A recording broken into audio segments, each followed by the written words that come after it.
वारिस, एक बेटी वरदान। रात अंधेरी और काली घनघोर घटा अपनी चरम सीमा पर सीताराम अपनी अंतिम सांस ले रहा था। देखते ही देखते उसका समय पूरा हो गया और वह इस भौतिक संसार से विदा हो गया। अब इस बात की खबर सभी को दी गई। दोनों लड़के और उनका परिवार शोक व्यक्त करने में लग गया, लेकिन एक शख्स उसके परिवार में ऐसा था, देखते देख कर लग रहा था कि लगता है कि उसका सब कुछ छिन गया है। अब सितार के अंतिम संस्कार की तैयारी शुरू की जाने लगी। सीताराम को शव शैया पर लिटा दिया गया।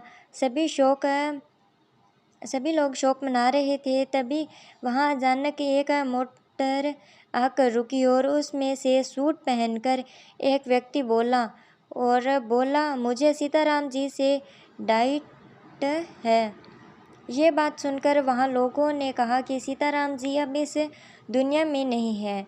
ये जो शव आपके सामने है, ये सीताराम जी का है।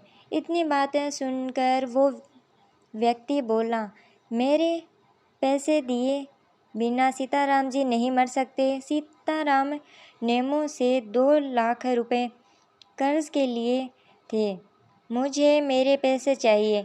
मैं तब तक इस अर्थी को नहीं उभरूंगा जब तक कि मेरे पैसे नहीं मिल जाते। अभी ये सब चीज़ें हो ही रही थी कि तभी वहाँ एक और व्यक्ति का कर्जा पहुँच जाता है। अब वो दोनों व्यक्ति अड़ जाते हैं कि जब तक हमें हमारे पैसे नहीं मिलेंगे, हम सीताराम जी का अंतिम संस्कार नहीं करेंगे। सभी श्रेष्ठले एवं रिश्ते तमाशा देख रहे थे।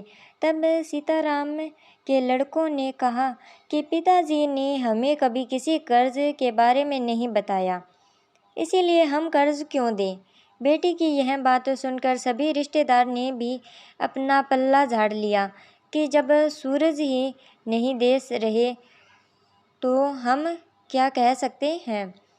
देखते देखते बात बहुत बढ़ गई। सीताराम की बेटी से यह सब नहीं देखा और वह तुरंत सीताराम के शव के पास आई और अपने सारे जेवर गहने उठाकर उन दोनों लोगों को देखते बोली, आप लोगों से जो भी कर्जा मेरे पिताजी ने उसे लिया था, मैं धीरे धीरे उतर दूंगी।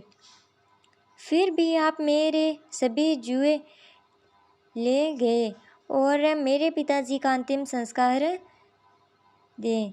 बेटी की यह बात सुनकर उन दोनों लोगों की आंखों में आंसू आ गए और वह बेटी को कहती है, बेटी, हमें सीताराम से पैसे लेने नहीं बल्कि उसे देने वाले थे, लेकिन हम लोगों को उसकी असली विरासत का पता नहीं चला था, इसीलिए हमने नाटक किया।